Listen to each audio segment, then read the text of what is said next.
Bienvenidos todos a esta primera actividad que estamos empezando a través de Cibersalud. La idea desde el Instituto Nacional del Cáncer es poder sostener estas actividades en forma mensual. Este año van a haber 3. La primera a cargo de la doctora Mariela Bertolino, que va a tratar acerca del manejo de opioides en dolor severo por cáncer. Después va a haber otra clase respecto a comunicación de malas noticias a cargo de la licenciada Marisa Medina, y una tercera a cargo de la enfermera Clara Cuyen, que va a ser acerca del manejo de lesiones cutáneas. Bueno, para nosotros poder trabajar con este sistema es sumamente grato. Esperemos que sea una experiencia que les sirva, y después vamos a estar enviando una pequeña encuesta que les pedimos, por favor, que nos la puedan completar para poder ir ajustando estas clases según la experiencia de ustedes. Bueno, ahora los dejo con Mariela. Lo que les pido es, por favor, que pongan en mudo el micrófono. Y cuando tengan alguna pregunta nos lo hagan saber, así podemos interrumpir la clase. La idea es que sea interactiva, ¿te parece? Sí. Y que podamos profundizar, como bueno, ya lo va a plantear Mariela, a lo largo de la clase con las preguntas que ustedes necesiten. Muy bien. Bueno, muchísimas gracias, y la verdad es que estoy súper emocionada por encontrar tantos colegas queridos que estoy viendo a través de las imágenes. Y este encuentro es un interesantísimo desafío, porque como ven, el tema es un tema tal vez que uno podría decir de sensibilización o de iniciación, como es el manejo de los opioides fuertes en el dolor por cáncer y cómo indicarlos o cómo debemos controlar. Pero a su vez hay muchísimos equipos que están en este momento compartiendo con nosotros, que tienen una profunda experiencia.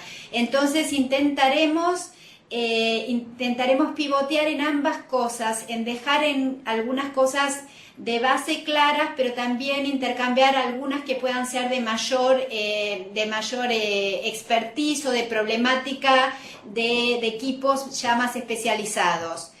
Hay muchas diapositivas que las voy a pasar tal vez rápido para que sepan qué están, y después las van a poder recibir como para ver en detalle. Pero me interesaba que tuvieran un material completo y luego focalizarnos en el encuentro oral en algunos temas.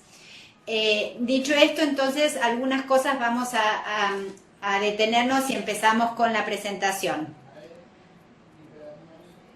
Estamos focalizándonos en el manejo de los opioides, que es un tema altamente técnico, uno podría decir, dentro del dolor por cáncer, pero no podemos dejar de hacer esta relación entre dolor y sufrimiento, y entre la interacción que hay del sufrimiento que presenta el paciente, del impacto en sus seres queridos y en los equipos tratantes, situación que nos ha llevado a especializarnos en un tema que es de alto impacto epidemiológico, y hay temas entonces que van a exceder la temática de los opioides, pero creo que es un marco teórico que no podemos dejar, un marco de referencia que no podemos dejar de poner en relación. Entonces, desde ya no vamos a leer la definición de dolor, pero sí saber que cuando los dolores son intensos, recurrentes o persistentes, son aquellos dolores que causan particular problema y sufrimiento, y es a esos a cuales nos vamos a dedicar.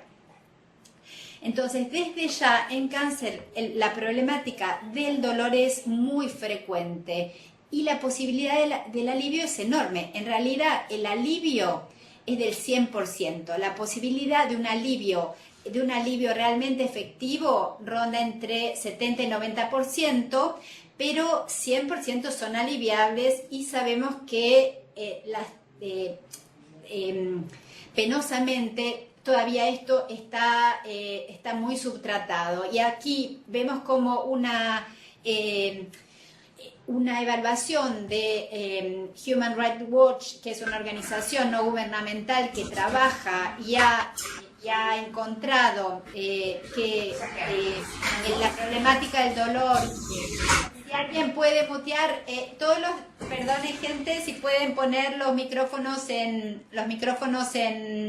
mudo para que nos sientan mejor. La problemática del dolor no controlado es una problemática tremenda a nivel mundial, y aquí ven cifras que hablan de millones de personas que no tienen acceso a los fármacos más importantes del alivio del dolor, por supuesto que son los opioides. Vuelvo a repetir, todas estas, el soporte gráfico lo van a tener, entonces no me voy a detallar en cada diapositiva. Entonces, aquí van a pasar una serie de filminas que no vamos a desarrollar, pero el tema central es saber que para tratar y para usar opioides debemos hacer una correctísima evaluación, que toda la parte semiológica y la multidimensionalidad de la evaluación es una base indiscutible sobre la cual vamos a trabajar. Y voy a pasar esto para que ustedes luego lo puedan leer, porque es una de las cuestiones tal vez más sencillas.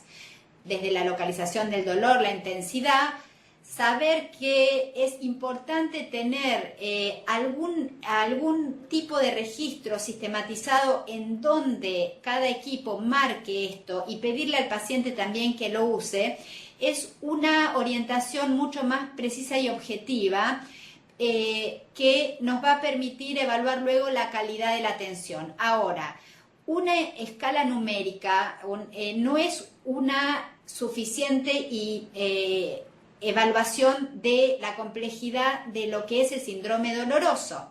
Entonces, este es el concepto fundamental. La multidimensionalidad en la evaluación nos va a hacer que veamos muy bien el síndrome, las causas posibles, los síntomas concurrentes, sobre todo la situación psicosocial, cognitiva y comorbilidades que puedan determinar después que usemos o no determinados medicamentos. Desde ya hacemos hincapié en lo que es el conocimiento de la función renal de los pacientes para después poder elegir qué tipo de opioides vamos a utilizar. Esta es otra manera de ver que lo que vamos a estar tratando es lo que la persona va a expresar de una enfermedad que está produciendo un dolor con un mecanismo fisiopatológico, pero que nosotros obviamente vamos a estar solo pudiendo recabar lo que esa persona expresa, uniendo todo lo que tiene que ver con sus emociones, sus creencias, su historia de vida, su interpretación cognitiva de la situación, y sobre esto vamos a recién elegir los tratamientos. Así, visto desde un punto de vista un poco más gráfico, desde ya la fisiopatología está en el centro, vemos luego lo que sería la definición del dolor básico, vemos en verde la noción de sufrimiento y luego lo que nosotros vamos a tratar, que es la experiencia dolorosa. Entonces, nuestros maestros, digamos que ahora están en el M. de Anderson, siempre Eduardo Brera nos ha marcado que en la expresión dolorosa de una persona pueden intervenir diferentes factores que lamentablemente se van a hacer evidentes en una relación profesionales o equipo paciente muy fina. Entonces, en los cuales vamos a tratar de ver en qué paciente predomina la nocicepción, en cuál predominan los efectos, las situaciones probablemente psicosociales, o algunos factores de mal pronóstico. Vamos a seguir pasando estas, pero van a tener entonces van a tener en las filminas todas lo que son los diferentes mecanismos fisiopatológicos del dolor, en los cuales no nos vamos a extender, y la etiología, que desde ya, para hacer un mínimo repaso, depende de la causada por el tumor mismo, el cáncer mismo, sus tratamientos o complicaciones clínicas relacionadas o no, o una noción muy muy importante que es la noción de sufrimiento total o somatización. Dentro de esto, identificar algunos factores que hacen probablemente a pacientes que presenten dolor de más difícil manejo. Vamos a tener los mecanismos incidentales, los mecanismos de dolor mixto o neuropático. Se nos fue la imagen. Los antecedentes de compensaciones químicas o afrontamientos disfuncionales con abuso de sustancias y los trastornos cognitivos previos. Entonces, frente a un paciente sufriente y con dolor, si tenemos una interpretación errónea de la situación, lo que podemos pecar en dos situaciones: o tratarlo en menos, que es el riesgo de subtratamiento, que es probablemente lo más frecuente, pero también el riesgo de tratarlo exclusivamente centrados en lo farmacológico y no tener en cuenta los otros aspectos y tener riesgo de toxicidad. Estamos frente a un pequeño problema técnico donde nos ven a nosotros, pero no ven la presentación. Yo voy a seguir hablando y en un ratito nos van a dar el soporte. Entonces, desde ya, como decíamos, tanto la evaluación del dolor por cáncer como su tratamiento es multidimensional. Y en esta multidimensiones hoy nos vamos a centrar en lo farmacológico, pero desde ya están los tratamientos oncológicos o específicos de patología que van a ayudar y los tratamientos no farmacológicos que son fundamentales. Todas las intervenciones multidimensionales van a reforzar y van a tratar cosas que los opioides obviamente no pueden hacer. Y hago esta introducción no para no ir al tema de los opioides, pero no quiero que dejemos de ver la temática de todas las cuestiones que influencian en la experiencia dolorosa de una persona. Desde ya ustedes saben que la escalera analgésica de la OMS, que en este momento está haciendo un proyecto de revisión después de ya casi 30 años, estaba, digamos, desde el 96 ahora al 2016, empezando a hacerse una revisión, basaba en estos 3 escalones, en los cuales para nosotros hoy nos vamos a centrar en el tercer escalón, que es en el manejo de los opioides fuertes. En los opioides fuertes, y hay que saber que hace unos años también mucha gente puso el acento, sobre todo gente de Europa, en que tal vez el segundo escalón podía ser manejado, es decir, pacientes con dolor moderado, podía ser manejado con dosis bajas de opioides fuertes y el dolor severo con opioides fuertes a las dosis más habituales que conocemos de inicio. Entonces, ahora sí nos vamos a abocar un poquitito más al uso específico de los opioides. Les pido realmente que cuando quieran interrumpir y hacer una pregunta nos avisen. Ahora, para plantearnos, digamos, alguna inmersión en la realidad clínica, vamos a poner 2 casos clínicos que son distintos. Uno es una persona de edad media que tiene cáncer de pulmón y metástasis óseas con dolor persistente severo de 7 en 10 en una escala numérica, con conocidas metástasis en los huesos, en la zona del hombro particularmente, que está recibiendo 20 miligramos de morfina oral cada 4 horas y no tiene efectos secundarios.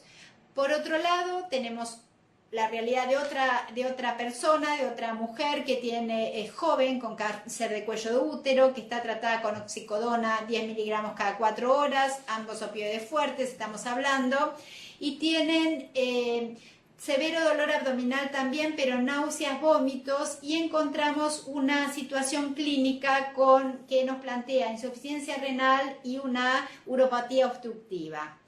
Entonces, varias de estas situaciones son tan variables que vamos a encontrarnos que frente a la realidad entonces de indicar opioides fuertes, como decíamos, conocer muy bien la situación del paciente va a ser el primer paso. Entonces, algunos puntos a los cuales vamos a tratar de ir respondiendo en el resto de la presentación son, por un lado, qué información vamos a dar al paciente y a su familia, ¿no es cierto? ¿Qué aspectos vamos a considerar antes de que elijamos un opioide para prescribirlos? ¿Y cómo vamos a hacer para monitorizar tanto el efecto analgésico como los efectos adversos y cómo vamos a prevenirlos? Y yo les voy a hacer una pregunta también de cada cuánto citaríamos a alguno de estos dos pacientes. No sé si algún grupo quiere dar, para que sea mínimamente interactivo, si alguien quiere dar una propuesta para el caso 1 y otro grupo para el caso 2. Muteo nuestro micrófono para escuchar a algún equipo.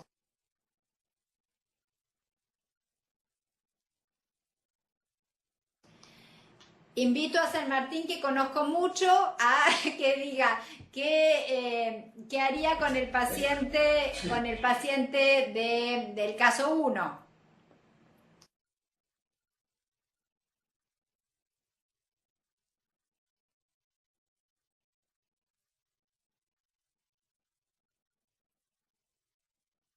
Están tratando de poner el sonido, me parece. ¿No se escucha, gente?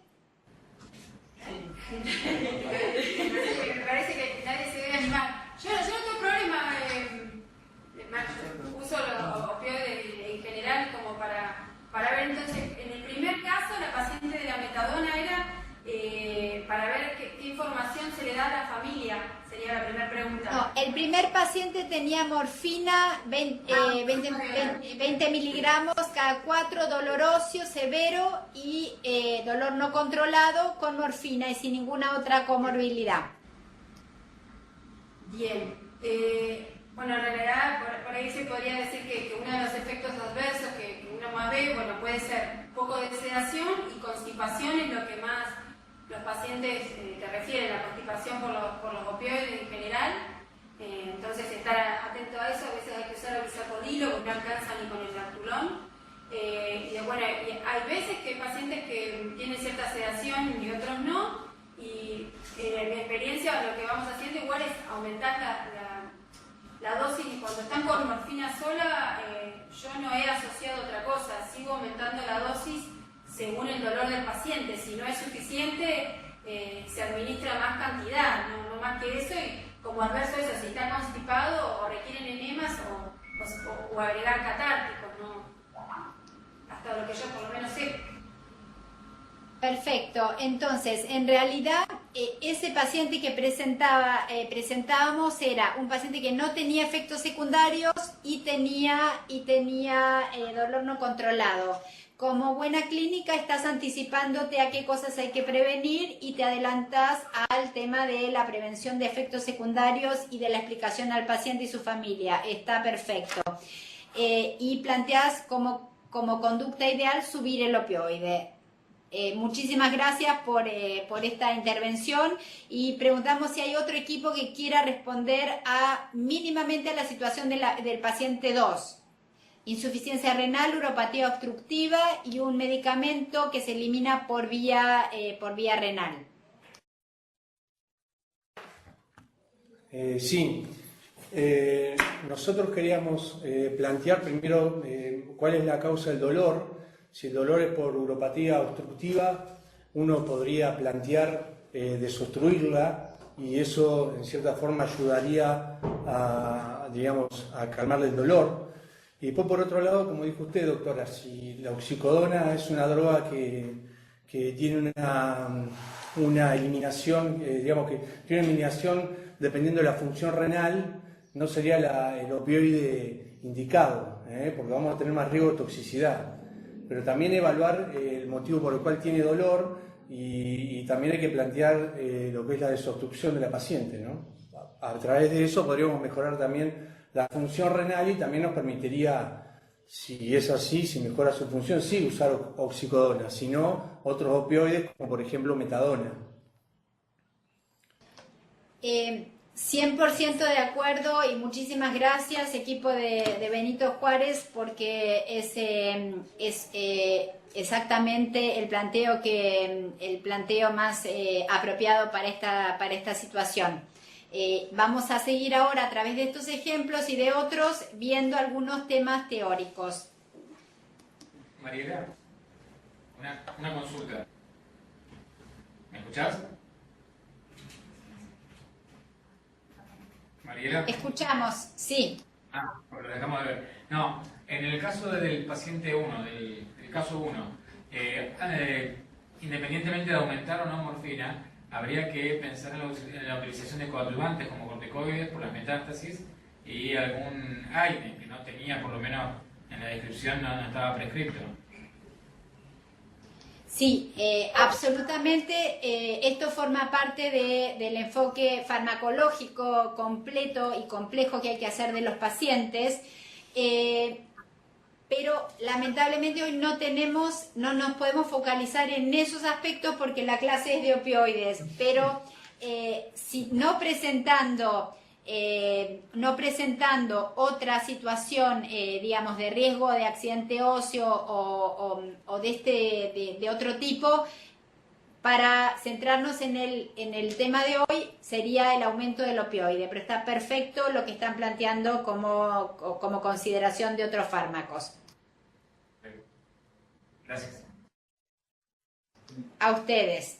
Entonces, obviamente, cada persona que reciba opioides va a tener una respuesta diferente y esto es lo que hace a los medicamentos opioides tan diferentes a otros.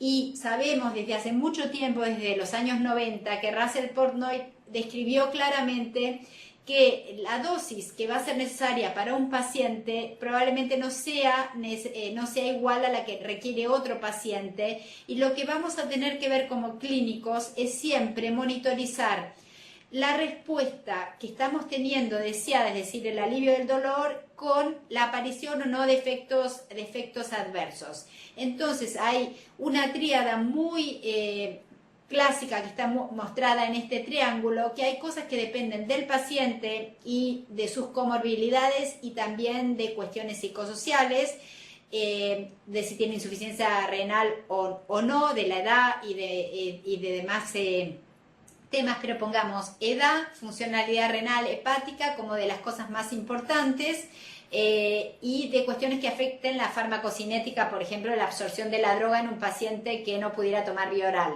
Del medicamento en sí, que es otro tema que ahora vamos a desarrollar más, viendo los distintos opioides fuertes, y por supuesto del tipo de dolor, que habíamos hablado. Fundamentalmente creo que los dolores que son más complejos de tratar son los dolores que tienen un componente neuropático o mixto, que en cáncer casi siempre el componente neuropático puro es raro. En general está dado con una mezcla de componente nociceptivo y neuropático.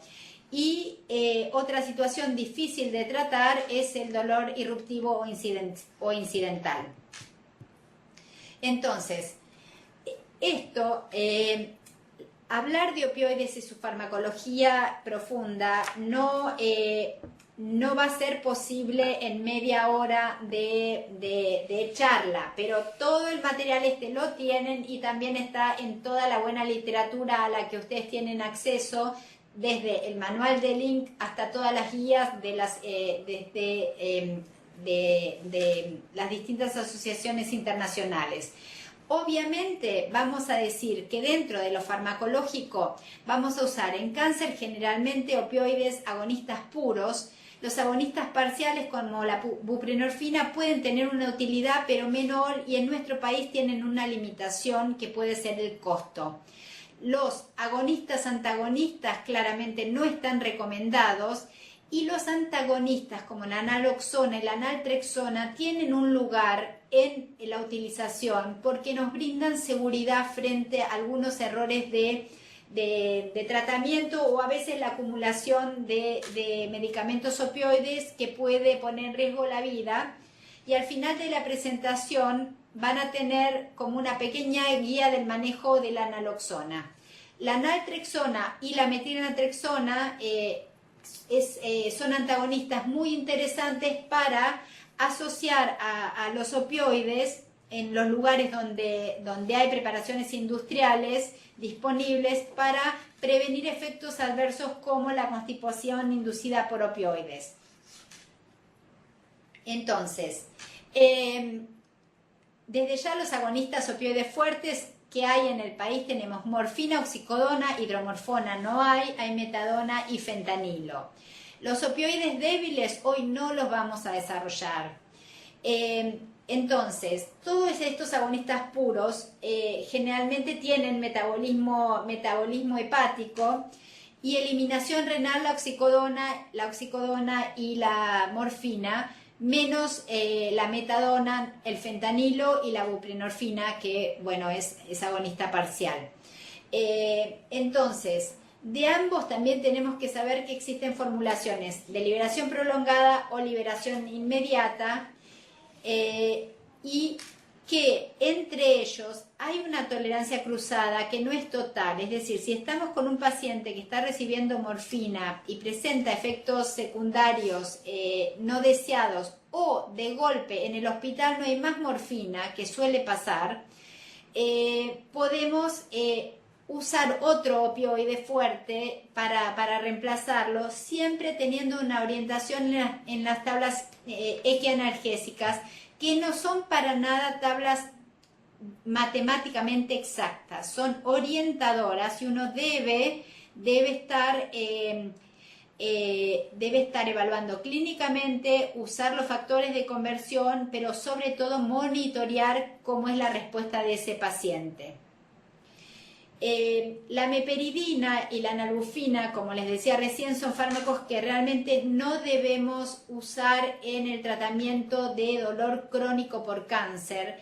Si están en algún lugar lejano donde no hay morfina, no hay ningún opioide puro, obviamente a veces son fármacos que pueden usarlos. Ante la ausencia total, uno puede llegar a usarlos, pero saber que no son los fármacos de recomendación, ¿sí? Y por supuesto que no son fármacos que deben mezclarse la nalbufina con opioides agonistas puros, situaciones que en muchas guardias todavía uno puede ver. Llega un paciente con dolor severo y en el departamento de emergencia le dan una dosis de nalbufina y precipitan un síndrome de abstinencia. La meperidina es muy usada por los cirujanos, tiene una duración menor que la morfina y generalmente se la utiliza a dosis subóptimas, por lo cual los pacientes piden más, muchas veces se los cataloga de pseudoadictos, y de todas maneras es un fármaco que produce metabolitos activos que dan neurotoxicidad. La buprenorfina, ya comentamos, es un fármaco interesante para dolor moderado o severo, pero es altamente costoso. ¿Y qué vamos a hacer en la elección de los fármacos? Vamos a ver eficacia, efectividad y obviamente costo y seguridad. Entonces, si no tenemos cobertura para estos medicamentos, tenemos que tratar de buscar aquel medicamento que sea efectivo para el paciente, que tenga los menores efectos adversos posibles y que sea accesible en función del costo y su cobertura de salud. Entonces, a esto nos referíamos antes. ¿Qué vamos a hablar con los pacientes y con las familias sobre los tratamientos opioides? Tratamientos que generan preocupaciones y ciertos miedos en muchas personas todavía. Muchos razonables y otros más bien del orden de ciertos mitos. Pero muchos son realmente cosas objetivas a las cuales tenemos que hacernos frente porque tienen razonabilidad. Y estoy hablando de temores de abuso de ciertos fármacos o también efectos adversos que debemos tener la valentía de poner sobre la mesa y hablarlos para que los pacientes sepan cómo los vamos a prevenir o tratar. Vamos a hablar de la modalidad de tratamiento y de los efectos adversos, y vamos a tratar de ser lo más claro posible en las indicaciones que brindemos. porque, por ejemplo, esta semana les puedo decir que una persona, a pesar de tener indicaciones escritas y de haberse pasado largo tiempo hablando sobre la metadona sublingual, hemos tenido una situación en la cual alguien inyectaba metadona subcutánea a un paciente. Entonces, realmente las indicaciones y cómo rechequemos la comprensión de las indicaciones es sumamente importante. Entonces, a los pacientes desde ya vamos a decir que los objetivos van a ir de menor a mayor. La recuperación del descanso y el sueño hasta la mejoría en la intensidad, pero también vamos a ser sinceros en decir que a veces vamos a llevar el dolor a un nivel digamos, tolerable para el paciente y no necesariamente siempre podemos sacarlo completamente. Y por supuesto vamos a estar tratando de evitar todo o prevenir todo efecto adverso prevenible o tratable. Entonces, ¿cómo los indicamos? Esto es más para la gente que está empezando a trabajar.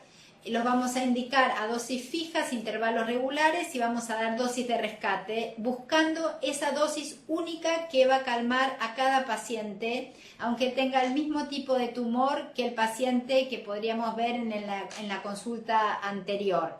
Esto se llama titulación. Vamos a elegir la vía de administración más cómoda y vamos a seguir trabajando sobre los efectos adversos. Las dosis iniciales de los fármacos están aquí.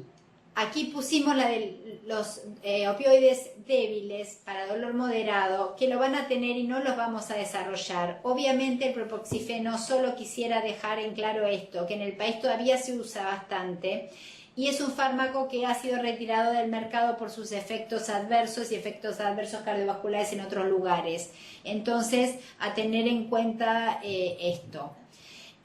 Las dosis de opioides severos de inicios están aquí, las van a tener en el PowerPoint al cual van a tener acceso en detalle, y creo que no vamos a perder el tiempo en repetirlas, pero sí saber que cada uno tiene que tener en su bolsillo, si no recuerda las dosis porque no ve frecuentemente pacientes con estas necesidades, tiene que tener en su bolsillo de dónde chequearlo, para no dar ni dosis subterapéuticas ni dar dosis que sean, digamos, supraterapéuticas para el inicio de un tratamiento. El fentanilo, quisiera hacer dos referencias. El fentanilo es un fármaco muy importante y muy interesante, sobre todo porque está en todos los hospitales, ya que se usa en anestesia. Entonces, cuando no hay opioides alternativos a la morfina fuertes, muchas veces se puede tener acceso al fentanilo en ampollas. El fentanilo parches en la mayoría de los hospitales públicos y los que trabajan en poblaciones que no tienen cobertura de salud, es una formulación no accesible, es una formulación muy interesante para pacientes con dolor estable, pero realmente no tiene utilidad para los demás que les acabo de decir. Entonces, también en la titulación para las personas que están iniciándose en el manejo de opioides fuertes, lo que vamos a hacer es buscar una dosis de rescate, agregar una dosis de rescate que siempre es entre el 10 y el 15% de la dosis diaria y que va a depender de qué fármaco de base tengamos para ver cada cuánto se da, tanto del fármaco como de la vía de administración. Si el paciente tiene un catéter puesto y tiene una vía endovenosa, obviamente se van a poder dar generalmente cada 5 o 10 minutos. Si un paciente tiene una vía subcutánea, probablemente cada 30 minutos, si estamos hablando de morfina o de oxicodona o de fentanilo. Y si estamos hablando de metadona, si bien tiene un pico de acción a la hora, por la posibilidad de acumulación, es posible que tengamos un intervalo de rescate más grande, pero por una cuestión de seguridad. Se podría dar cada una hora, pero el riesgo de la acumulación posterior nos tiene que advertir de tener mayor medidas de seguridad y generalmente se autorizan cada 2 horas. También en cuestiones de seguridad uno podría, y en general es aconsejable, limitar el número de rescate a 3 o 4 y si el paciente requiere más, necesita conectarse con el equipo tratante para que adapte las dosis fijas o reevalúe la situación clínica del paciente. Este es un gráfico que probablemente muchos de ustedes conozcan, que muestra las distintas situaciones en las cuales usamos rescates y cuando lo usamos. Están marcados en amarillo cuando lo usamos anticipadamente frente a un dolor que sabemos que se va a presentar. Cuando un paciente va a caminar y moverse de la cama y tiene un dolor óseo, se lo vamos a dar anticipadamente, media hora antes, si es 45 minutos antes, si es por vía oral, o 30 minutos o 15 si es subcutáneo, o si vamos a bañar un paciente que va a tener sino una experiencia dolorosa, desagradable durante la higiene. Pero cuando el dolor es solo no es incidental predecible, es irruptivo, muchas veces ese dolor irruptivo es rápido, de poca duración y llegamos tarde con el rescate. Entonces, la evaluación del tipo de dolor que requiere rescate va a hacernos plantear un manejo particular de este tema. Para las crisis de dolor, la titulación, los rescates, como lo anticipamos antes, es lo más clásico. El manejo del dolor irruptivo ya requeriría una clase especial o después podemos conversar si es un tema que les interesa. Los fármacos que van a ser más utilizados en dolor irruptivo, obviamente son los fentanilos en nuevas formulaciones que no hay en Argentina, pero a los cuales en muchos lugares se les advierte una potencialidad, digamos, de dependencia porque llega al centro de recompensa y tiene un efecto parecido al efecto de la heroína cuando se absorbe rápidamente. Esto puede ser otro de los temas que dejemos para la discusión. De las vías de administración de los fármacos siempre vamos a usar aquella que sea la más cómoda posible. La oral cuando se pueda y si no se puede desde ya la subcutánea. Es muy fácil de utilizar por pacientes y familiares y se aprende. La transdérmica cuando hay recursos económicos para poder adquirir estos fármacos, y la endovenosa solo cuando sea o una emergencia o el paciente tenga un catéter ya colocado por temas oncológicos.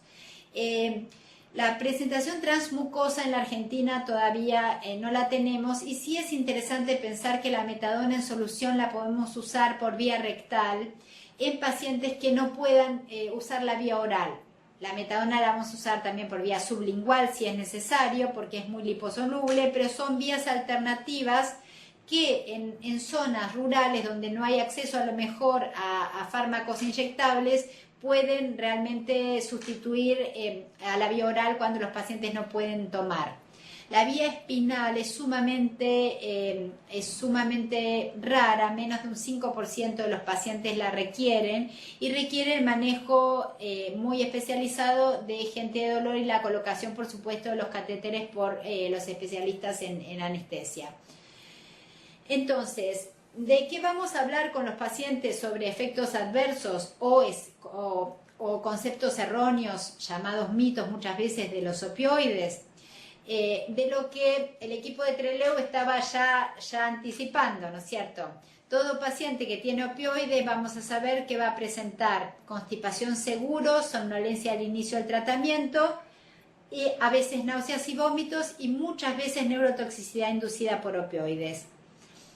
La constipación, entonces, como siempre se da en 80 o más de los pacientes, requiere para un uso racional de la asociación con laxantes, y esto es muy importante, aunque el paciente tenga catarsis regular, hay que hacer psicoeducación y transmitir que se necesita asociación con laxantes, con distintos fármacos que se puedan elegir, desde bisacodilo, lactulosa o hidróxido de magnesio. Les van a quedar aquí las dosis. Las náuseas y vómitos son menos frecuentes, por suerte, y son menos frecuentes en la población latina. No sé por qué, en relación a lo que publica la gente de América del Norte o de Europa. De todas maneras, lo vamos a manejar con fármacos muy antiguos y nobles, como la metoclopramida y la domperidona, a las dosis habituales, y los primeros días, si uno quiere tener mayor seguridad, los indica de manera arreglada, aunque hay equipos que solo los dejan indicados según necesidad. Puede haber síndromes de náuseas crónicas que, por suerte, sigo insistiendo, son menos frecuentes en nuestra población. De la somnolencia, con los pacientes le vamos a anticipar que los primeros días puede tenerla, pero si esta fuera persistente o aparece a lo largo de un tratamiento crónico, muchas veces vamos a intentar ver si el dolor está controlado. Obviamente, si hay que bajar el opioide. Si el dolor todavía está presente, podemos usar un psicoestimulante que la contrarresta, como el metilfenidato. Y, por supuesto, clínicamente tenemos que descartar otras causas que puedan contribuir a la somnolencia, y entre ellas las interacciones con otros medicamentos que frecuentemente tienen indicados nuestros pacientes. Este es uno de los temas más importantes en el manejo de los opioides, yo diría.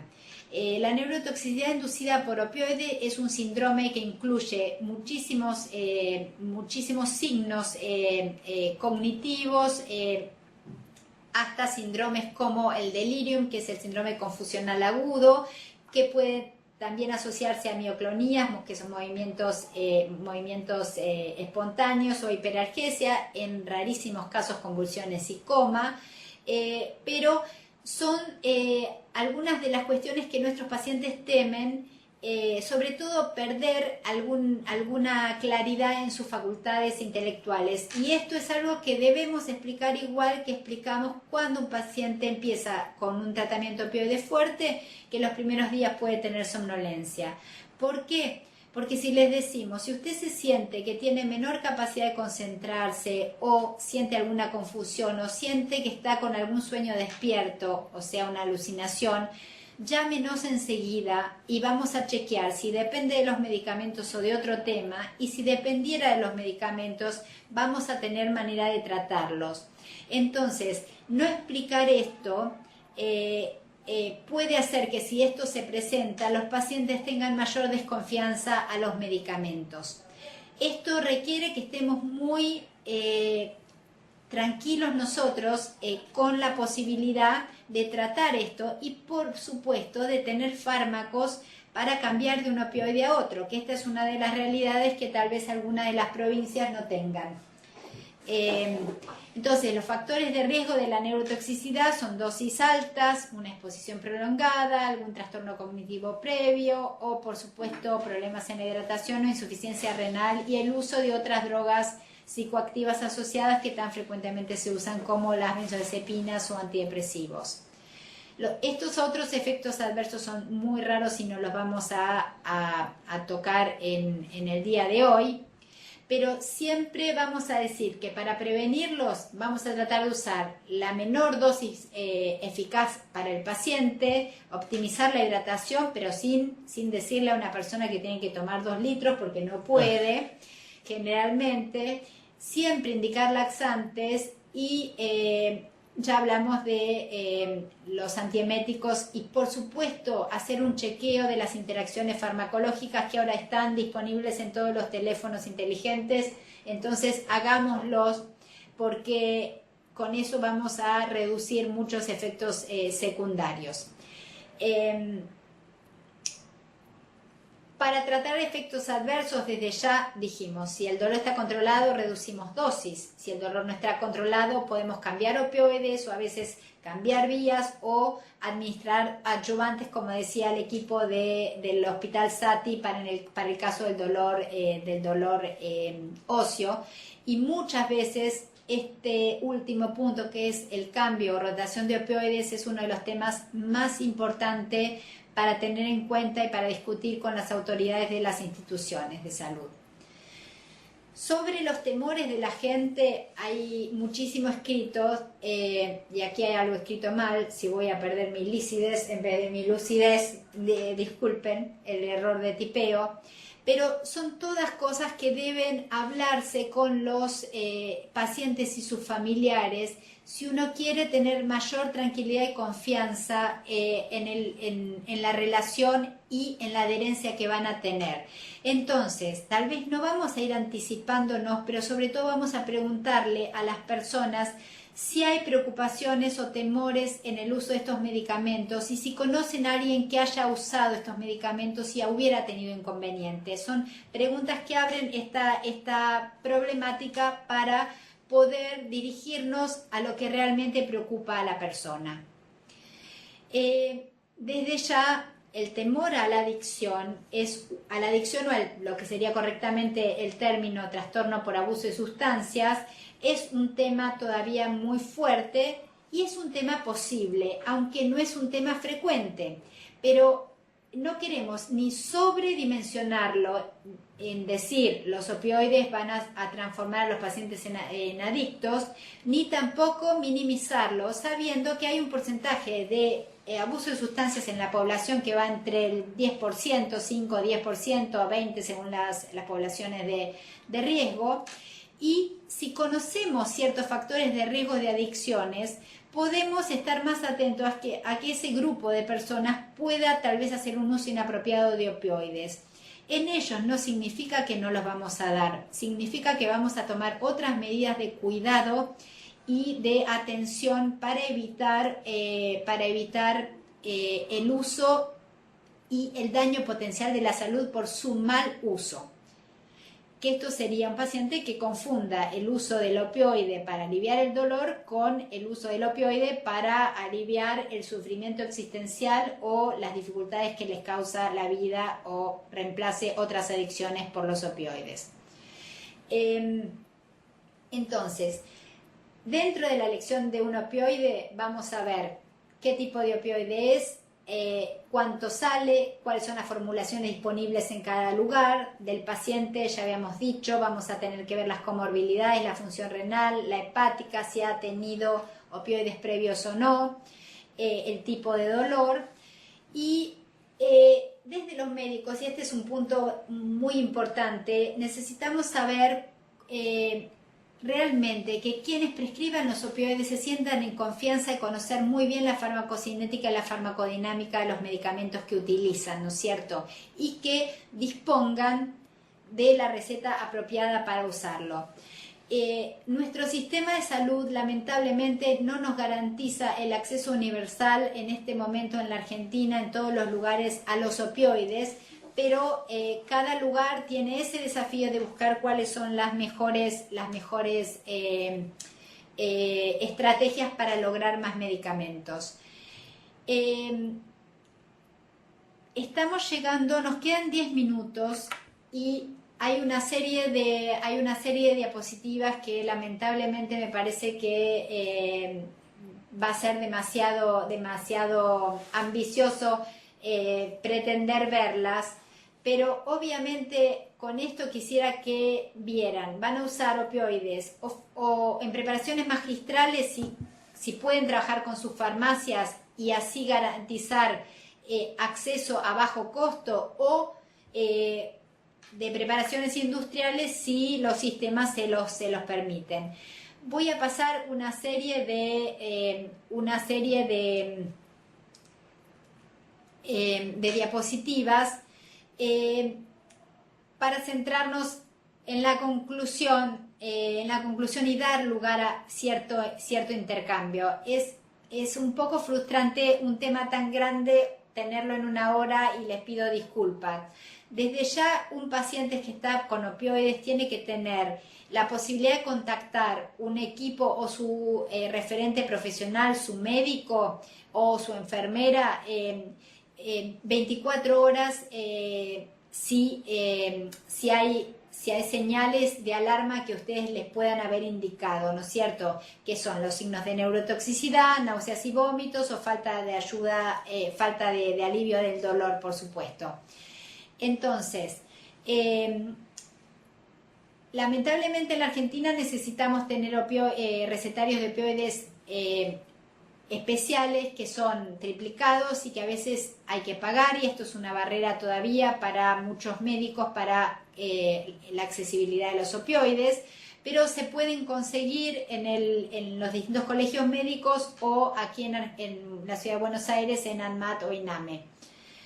Vamos a tener que pasar y decir que obviamente todo el tratamiento, el éxito de un tratamiento se va a basar en una buena titulación y en un monitoreo continuo. Y ustedes hacia el final, esto no lo voy a desarrollar, pero hay 4 situaciones clínicas. El paciente que está virgen de opioides, en quienes se van a empezar. El paciente que tiene opioides y tiene analgesia insuficiente, pero no tiene factores limitantes, en quienes se van a aumentar los opioides o usar a veces adyuvantes. Y los pacientes con analgesia insuficiente y toxicidad limitante, en los cuales vamos probablemente a rotar opioides. Y los pacientes con analgesia insuficiente y escalada de dosis, que son pacientes más complejos porque no está clara cuál es la escalada de dosis, pero aquel paciente que requiere duplicación de dosis casi cada día, es probable que nos esté anunciando una neurotoxicidad próxima y es suficiente razón para tratar de rotarlo preventivamente. Ahora voy a ir a las conclusiones y van a tener ustedes una serie de pautas del manejo de estos 4 grupos que no vamos a poder desarrollar por cuestiones de tiempo, y lo mismo la rotación de opioides. Para terminar entonces, dentro del dolor digamos severo en cuidados paliativos vamos a tener situaciones de menor complejidad que pueden ser trabajadas por los profesionales de referencia, con asesoramiento o no de equipos especializados, y las situaciones de difícil manejo que requieren el equipo más especializado. Aquí había 2 ejemplos, dos ejemplos en los cuales podemos mostrar que pacientes que tienen factores de muy mal pronóstico, desarraigo cultural, historia de violencia familiar y una serie de problemas en el primer caso, con una buena atención la paciente pasó de tener 9 gramos de equivalente de morfina oral a 180 miligramos en el seguimiento. Y otro chiquito que tenía 18 años, un tumor terrible, un tumor de unos 50 centímetros, voluminoso y todo factores que nos hacían prever mal manejo, se mantuvo con dosis estables de metadona de 7,5. Entonces, monitoreemos, veamos, pero no siempre los pacientes van hacia el final del tratamiento a un aumento de las dosis.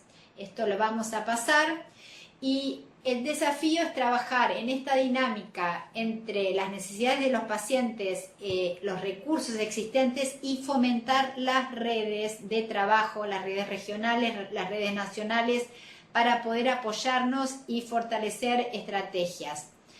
Concluyendo entonces, la práctica clínica nos va a hacer plantear que necesitamos para trabajar en este momento, yo creo, de manera racional, mejorar la accesibilidad de los opioides y de distintos opioides. No podemos tener distintos antibióticos en un hospital o antihipertensivos y no poder tener distintos opioides. Un paciente que hace neurotoxicidad y no tenemos para rotarlo es una situación de potencial mala praxis y de negligencia que debemos, con muy buena actitud, llegar a nuestras autoridades para poder demostrar esto. no es que toda persona que tiene opioides es sinónimo que va a fallecer inminentemente. Entonces, necesitamos capacitar en todos los niveles de atención todavía muchísimo y también hacer acciones de psicoeducación a los pacientes y los familiares. Les pido disculpas por esta corrida y tal vez nos quedan algunos Tenemos un rato más. unos minutitos para un intercambio. Yo bajo el micrófono y estamos abiertos a preguntas y muchas gracias por la atención.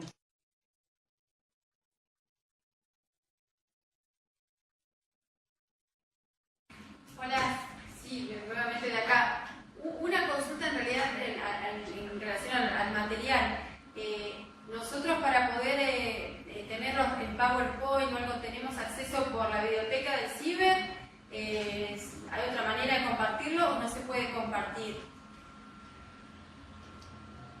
Por un lado va a estar el link para poder verlo en delay, pero además lo que yo he acordado con la gente de Link es que se haga un PDF del PowerPoint y que lo puedan tener pidiéndolo por mail directamente, ¿sí?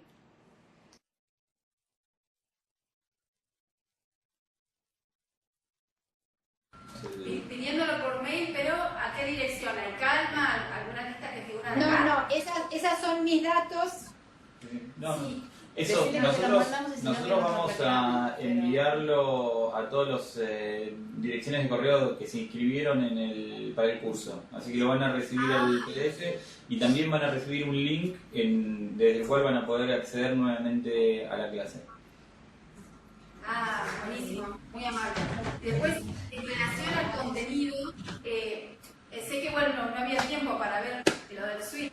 Ya sé que había como una filmina, quizá con eso alcanzaba, pero cuando uno ve que está el tramador la dosis máxima y pasa a morfina, a veces la duda era si cuando ya está la dosis máxima se podía hacer un rescate con morfina antes de hacer el switch total, porque en algún momento decían no, que se saturan los receptores, eso no me quedaba claro.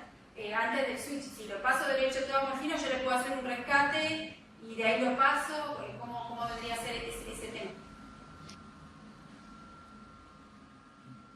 Vos estás planteando el pasaje de escalón 2, es decir, de opioides débiles a dosis máximas a opioides fuertes.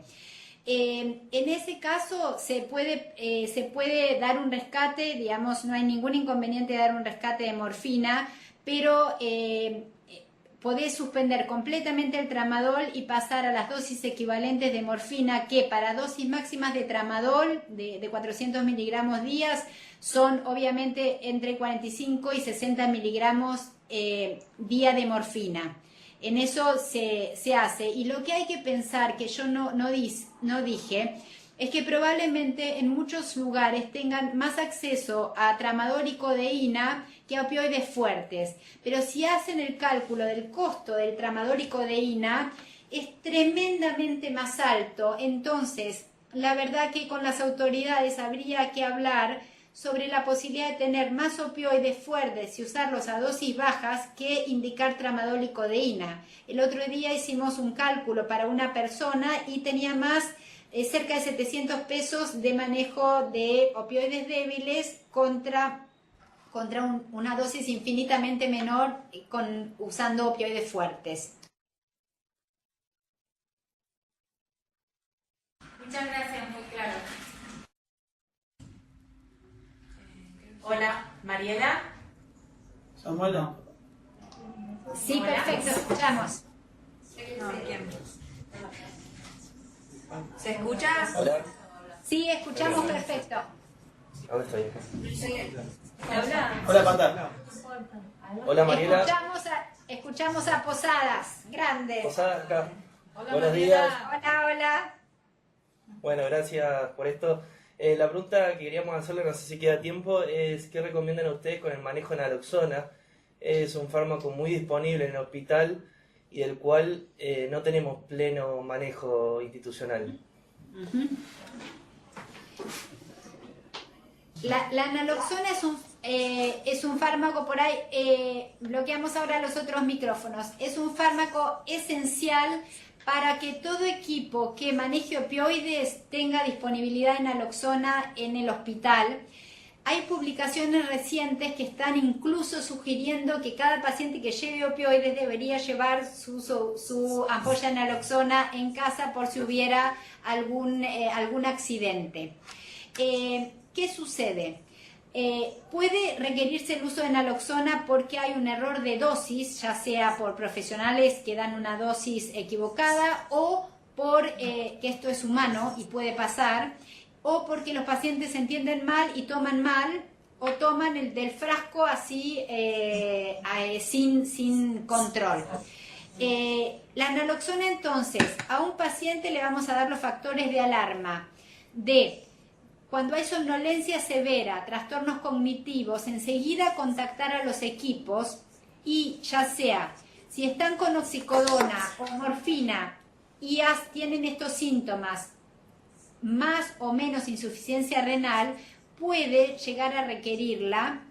Y la metadona es otro fármaco que muchas veces se acumula y genera, sin que haya otras causas, una acumulación y el riesgo de depresión respiratoria, que es muy raro en otras circunstancias. Pero que sea raro no significa que los equipos especializados no tengamos la formación para usarla. Entonces, debemos evitar la depresión respiratoria y el riesgo de fallecimiento, pero debemos evitar el síndrome de abstinencia por usar naloxona de una manera equivocada o indiscriminada. Entonces, la naloxona, que es, la ampollita tiene 0,4 miligramos, se debe diluir hasta llegar a una dilución de 10 y se debe ir dando muy de a poquito, de a medio centímetro, evaluando la respuesta y la duración de esa respuesta. Si la respuesta es rápida, vemos cuando el paciente vuelve a ponerse somnoliento y luego de cierta titulación vamos a ver, según el cuadro clínico, qué dosis tiene, qué fármaco tiene. Si es metadona y hace depresión respiratoria y trastorno de conciencia severo, probablemente ese paciente requiera tal vez en naloxona, además de la suspensión de la metadona, requiera naloxona en una bomba de infusión continua por unos días. Esto es manejable en una sala de clínica o en una sala de cuidados paliativos, no necesita ir a terapia intensiva. Si el paciente tiene morfina y no tiene insuficiencia renal o oxicodona, suspendemos el fármaco, desde ya hidratamos bien y damos estas dosis bajitas, tratando de tener cuidado de que no haya abstinencia. En cuando vemos que el paciente vuelve a tener mínimo dolor, ya sabemos que no vamos a dar más dosis y vamos a evitar la abstinencia. Entonces, en el PowerPoint al final hay todo una pequeña guía de la utilización de la naloxona. Que nunca la usen dándola endovenosa o en bolo una ampolla entera, porque genera entonces, puede generar la abstinencia, pero además tiene efectos secundarios per se, como pueden ser efectos de tipo arritmia o cardiovasculares que también la hacen un fármaco complejo, ¿sí? Entonces, también si a nosotros nos llega un paciente en un estado de coma inesperado, ¿no es cierto? Que uno puede sospechar que haya habido un problema con el opioide.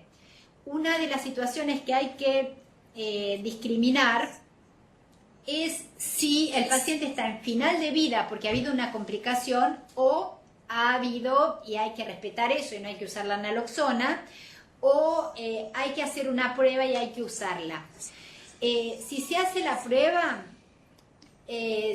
la prueba, obviamente no es suficiente señal que el paciente respire un poquitito más rápido y se despierte, porque cualquier persona, incluso un voluntario sano, si recibe naloxona va a respirar un poco más rápido y estar más despierto, ¿sí? Entonces, requiere estar sumamente formado en esto y estar al lado del paciente, aquí para que vean que estas cosas están en el material que van a recibir. pero es importante que sepamos que con los opioides son fármacos seguros, pero a veces puede haber errores y debemos saber usar sus antídotos. Gracias por la pregunta. No, muchas gracias y muy clara la respuesta. Gracias. Perdón, si hay tiempo, pues, si hago otra cortita, ¿puede ser? ¿Otra pregunta? En realidad, en lo de neurotoxicidad, por ejemplo, bueno, si el paciente empieza con alucinaciones, que estaba con morfina, ahí como para actuar en esto no administro naloxona, pero parece aumento de hidratación y bajo la dosis, o cómo me salgo con otro fármaco, porque si eso, si no hay que rotar, ¿a qué me paso para que no vuelva a repetir el cuadro?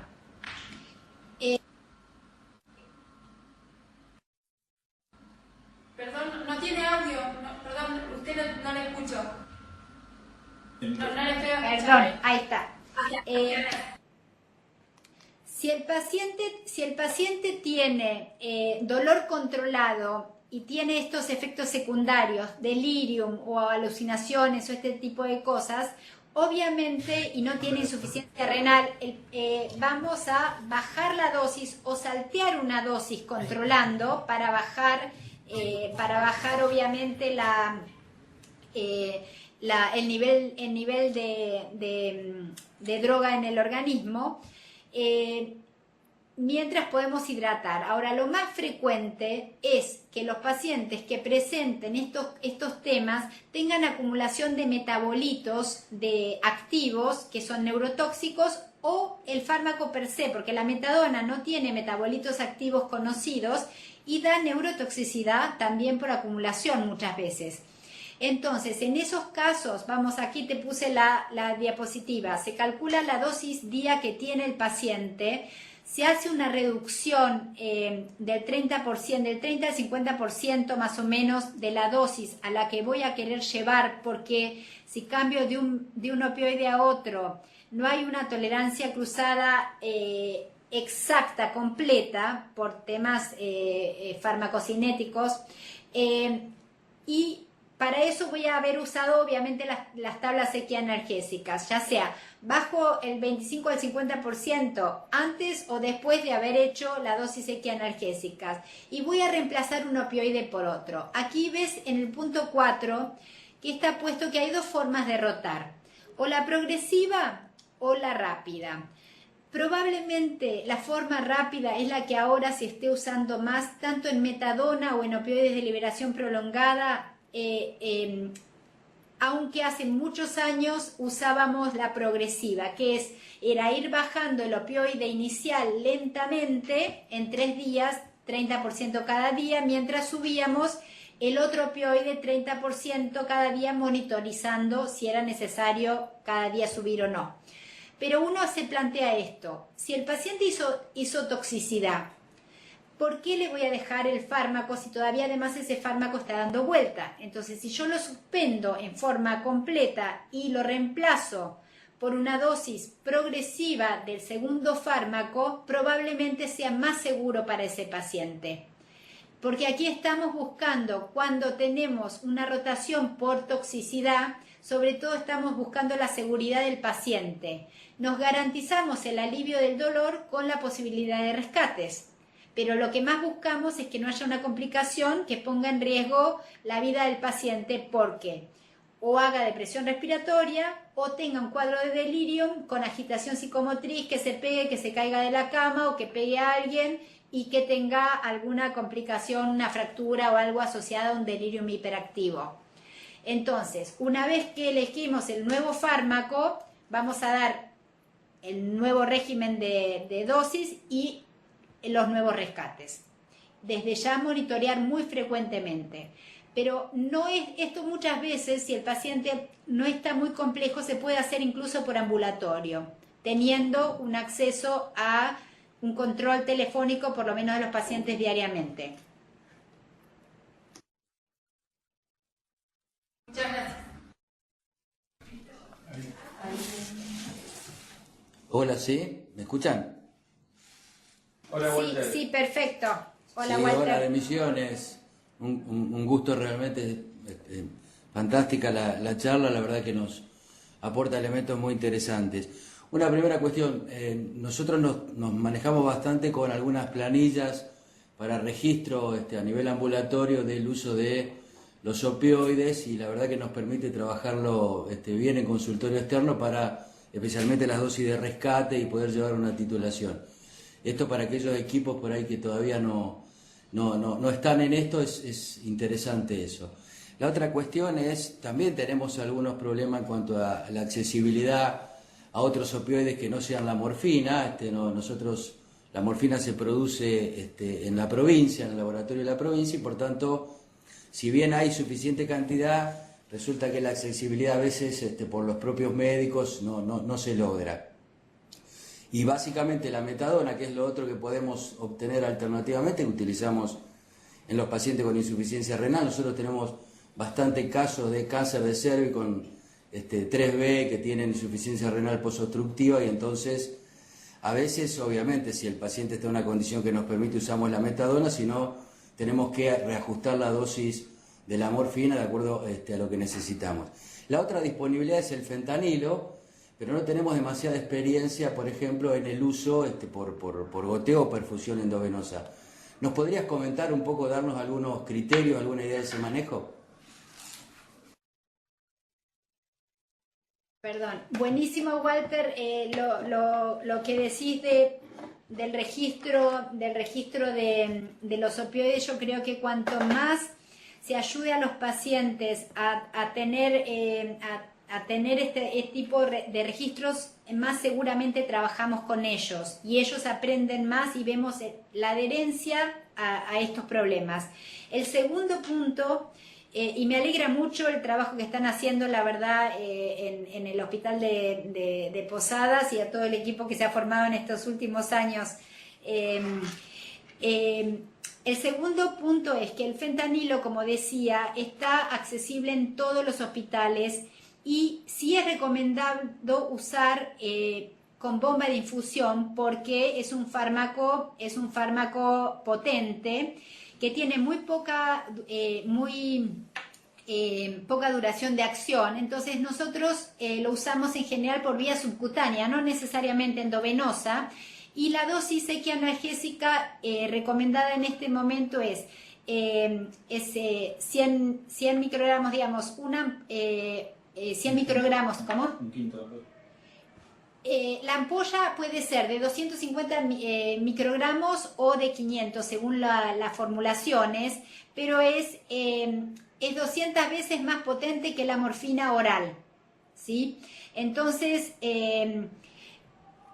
hay gente que usa esto 200 veces más potente que la morfina oral, y ahora actualmente Mercadante y Bruera están cuestionando esto desde hace unos años, no actualmente, y ellos dicen que es 100 de fentanilo es equivalente a 100 de morfina oral, ¿no es cierto? Entonces hay dosis equianalgésicas a utilizar, pero es un fármaco seguro si se usa por bomba de infusión continua. No lo aconsejaría en usar en el suero con una chapita, por ejemplo, porque si se abre, obviamente tenemos el riesgo de una dosis excesiva.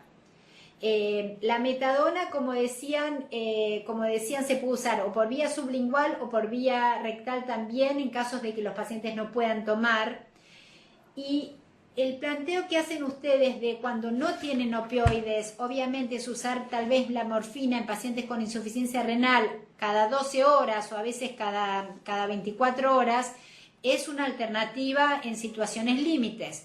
No es lo ideal, pero es una alternativa posible, siempre que se monitoree, uno reduce la dosis y aumenta el intervalo.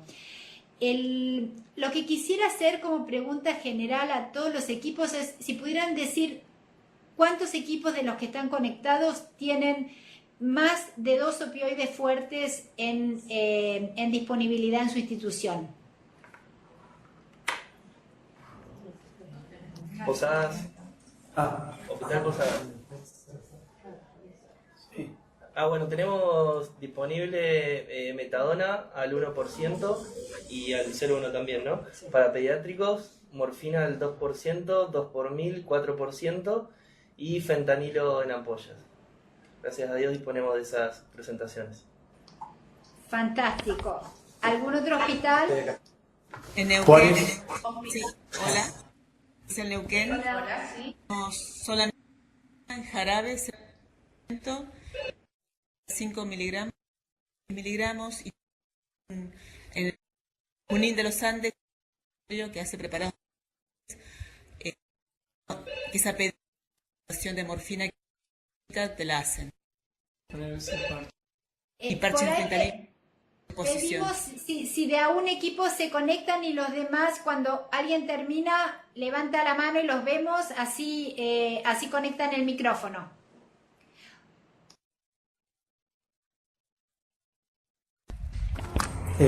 Juárez, tenemos morfina, fentanilo y metadona. Eso es lo que tenemos disponibilidad. Excelente. Quedó abierto. Norte de Mendoza. ¿Qué tal, Mariela? Nosotros disponemos de morfina oral al 0,2 jarabe al 0,2% y al 1%, también en ampollas, también tenemos metadona y disponemos de fentanilo. Fantástico. San Martín. San Martín Fernández. Hola, no se me ve la mano. Ahí está San Martín. Hola, ¿qué tal? Nosotros tenemos morfina en ampollas, comprimidos de metadona de 10 miligramos, morfina solución oral y comprimidos de liberación prolongada y fentanilo en ampollas. Muy bien.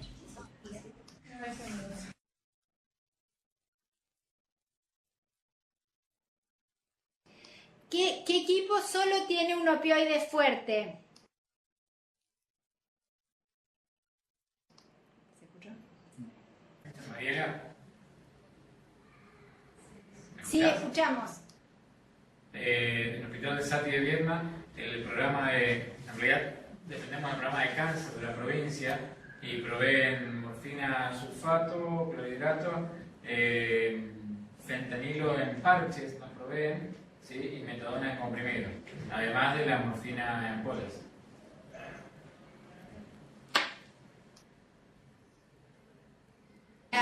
Nos da muchísimo gusto escuchar como ya casi todos los equipos que hablaron, excepto el Castro Rendón, que no se escuchó bien, había interferencia, tienen por lo menos 3 opioides fuertes. Es muy estimulante esto a nivel de los cambios que se han dado en los últimos años.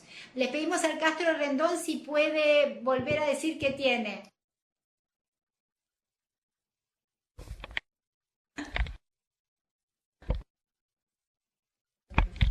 Hola, ¿me escuchan?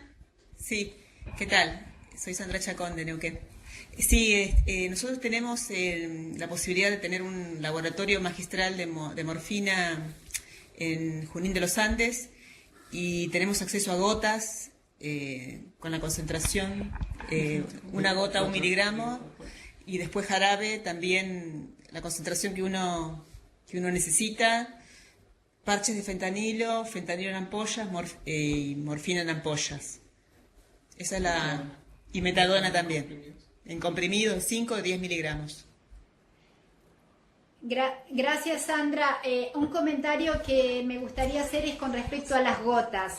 Es cierto que las gotas, por un lado, son cómodas porque una gota, 1 miligramo, tienen que tomar poca cantidad, pero también si hay error de dosis es probablemente más complejo porque no es tan exacto. En pediatría no la usamos. Claro, las gotas no la usamos. Me parece más seguro, me parece realmente una cuestión de seguridad. También las personas mayores, contar las gotas no es lo más facilitador.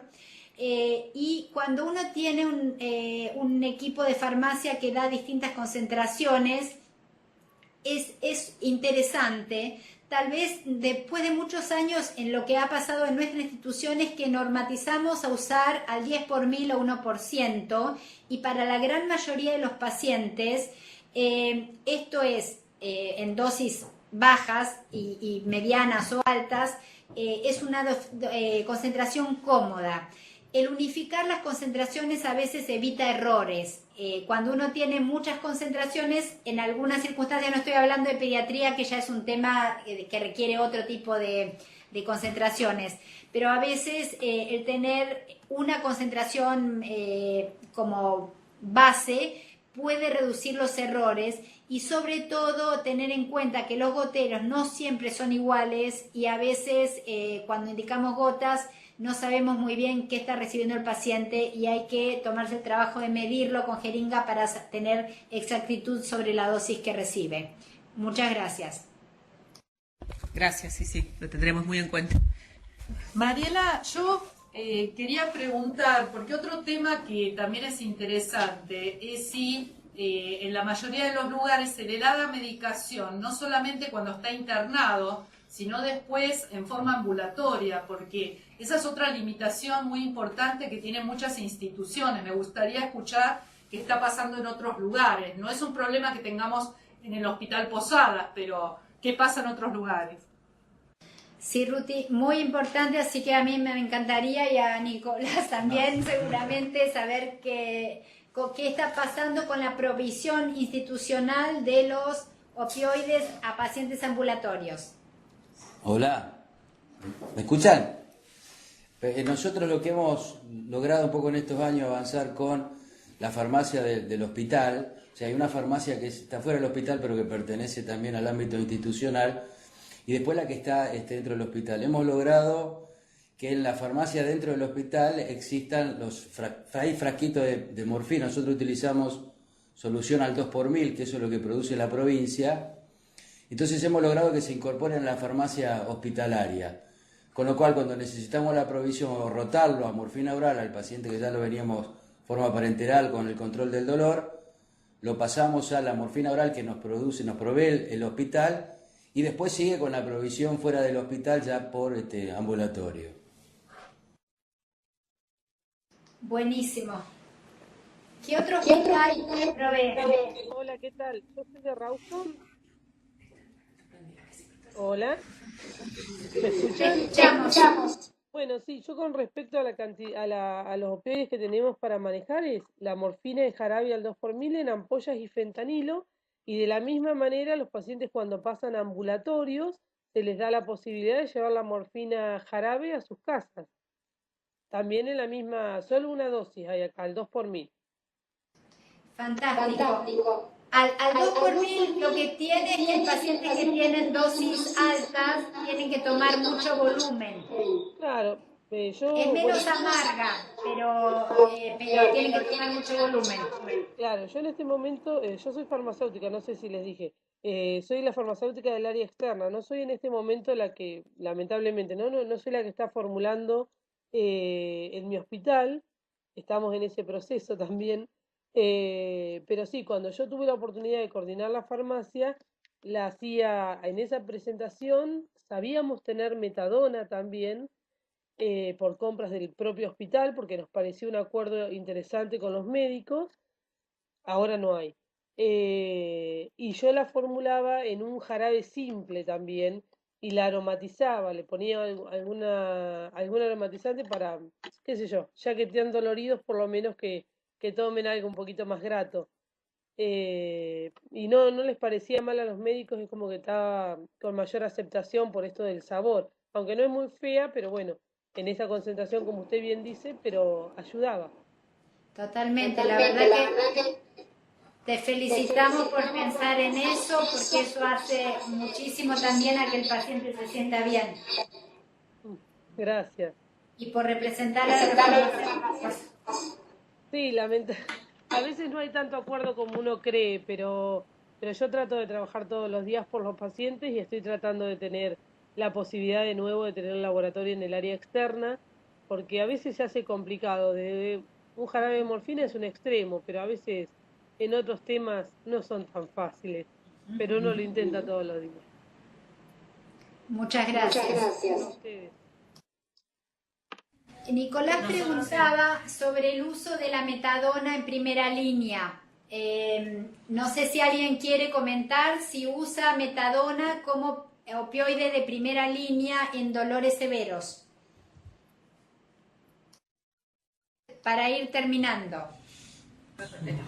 Nosotros en San Martín, hola. Nosotros en San Martín sí la utilizamos de primera línea, tenemos la ventaja de la disponibilidad. Contestando la pregunta previa, nosotros cubrimos los 3 opioides a los pacientes sin obra social. Quizás la dificultad la tenemos cuando salen de la institución. Los pacientes con obra social dentro de la institución también la reciben, y cuando salen a veces nos cuesta que las obras sociales, a diferencia de lo que pasa en Buenos Aires, nos cubran los opioides fuertes. Pero sí, la metadona la verdad es que la usamos de primera línea por un montón de motivos, muchas veces. De hecho, hubo en algunos momentos teníamos más disponibilidad de metadona que de morfina.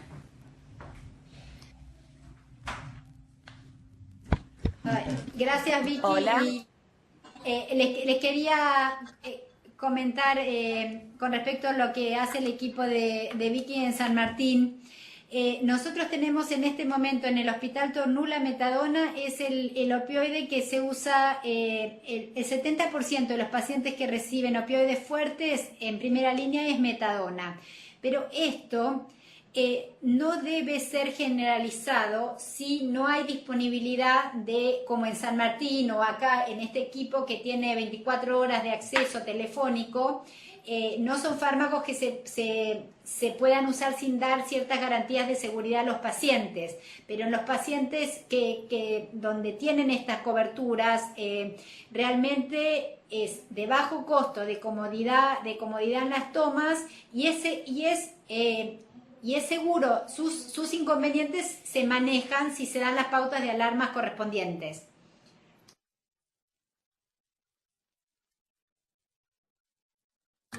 Sí, yo lo que quería preguntar era, me quedé con el concepto de metadona sublingual, si hay preparados sublinguales o es la misma pastilla que se toma vía oral.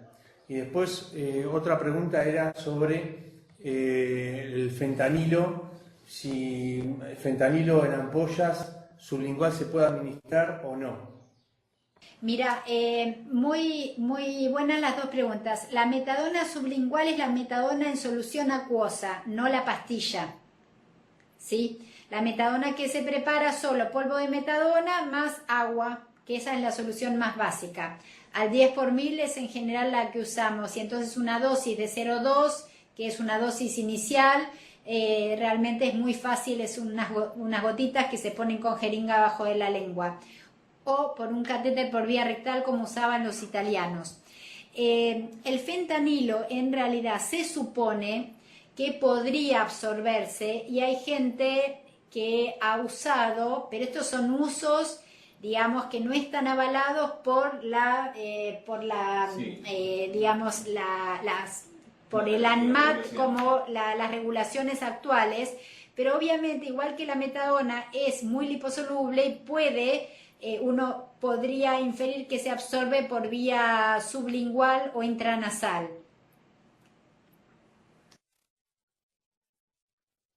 Probarlo. Hola. No lo prueben mucho. Dicen que... Ahí está. Hola. De Resistencia al Chaco. Hola. Bueno, un resumen un poco de todas las cuestiones que venían hablando. Nosotros contamos solamente con morfina y fentanilo. Morfina en presentación de comprimidos, en ampollas y en preparación, en solución, en una única presentación al 2%. Metadona tenemos acceso por pedido, o sea, el acceso no es inmediato y el equipo todavía por lo menos no estaría a disposición las 24 horas por teléfono. Como nosotros hacemos, el equipo de cuidados paliativos es tanto para oncológicos como no oncológicos, generalmente somos un equipo nuevo, pero la morfina está la cantidad que hay está destinada a los pacientes con cáncer. Entonces, para pacientes con dolor severo en internación, que por ahí son en estado de terminalidad, también no tenemos un acceso sencillo a la morfina en ese contexto. El fentanilo sí es más accesible y el acceso para el ambulatorio es muy inestable. O sea, no hay un acceso a medicación continua en área metropolitana y menos en el interior de la provincia. O sea, hemos planteado iniciar tratamiento hace poco justamente con un paciente con un probable síndrome de dolor regional complejo, en un paciente con unas lesiones severas postraumáticas, y no pudimos tener acceso al fármaco. O sea que esa es la realidad acá en Resistencia Chaco. Siendo un equipo que empieza, siendo un equipo que está empezando, no es raro que tengan esa realidad por la que hemos pasado todos, o sea que no es para desanimarse, tienen bastante, por suerte, aunque sea en el hospital, acceso, y el resto sería como fundamentar, tal vez qué estrategia usarían para fundamentar a las autoridades las necesidades de disponibilidad de opioides fuertes en otros pacientes, tal vez mostrar las intensidades de dolores a los cuales tienen esas personas que no pueden tener acceso a la morfina. Y sí suena muy raro que no se puede usar morfina y se puede usar fentanilo para pacientes con dolores no oncológicos. Fue más caro. Porque es más caro también. Sí.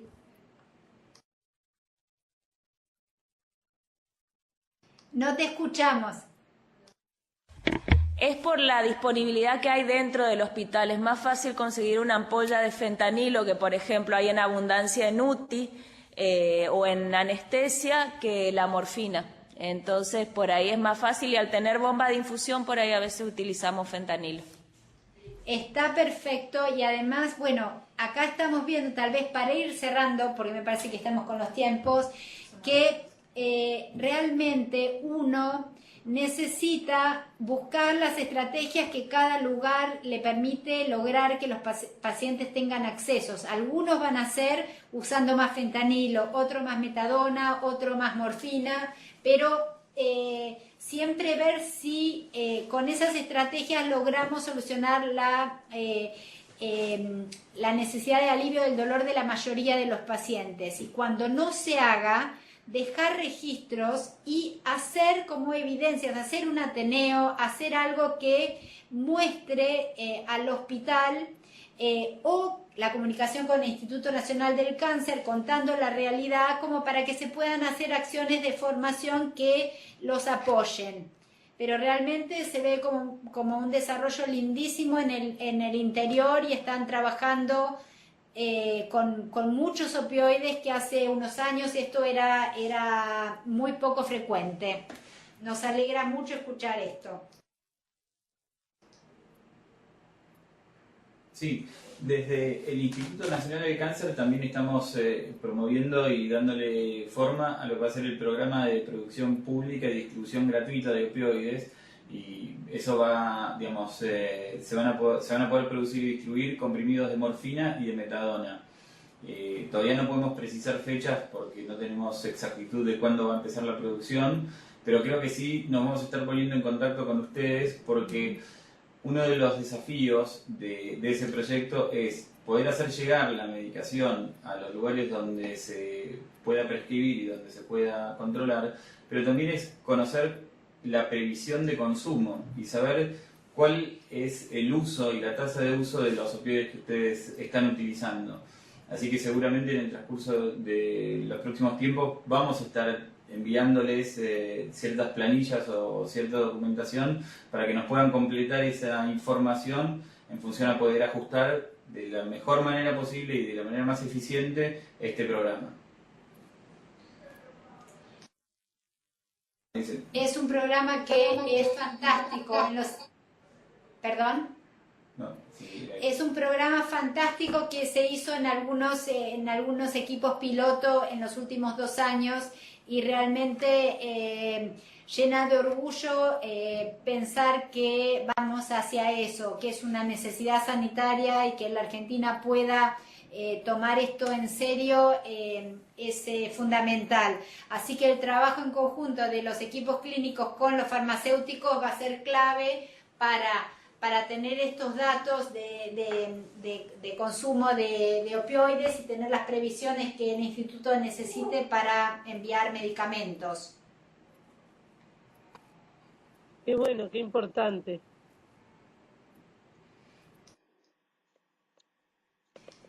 Sí, les agradecemos muchísimo la presentación de las preguntas y la presencia de ustedes.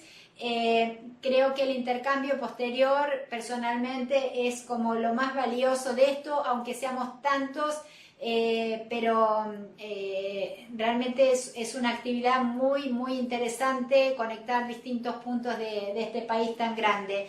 Les agradezco muchísimo y agradezco al Instituto Nacional del Cáncer y a todos ustedes en estar y que mantengamos una red federal realmente de equipos de cuidados paliativos. Muchas gracias. Muchas gracias. Gracias a ustedes.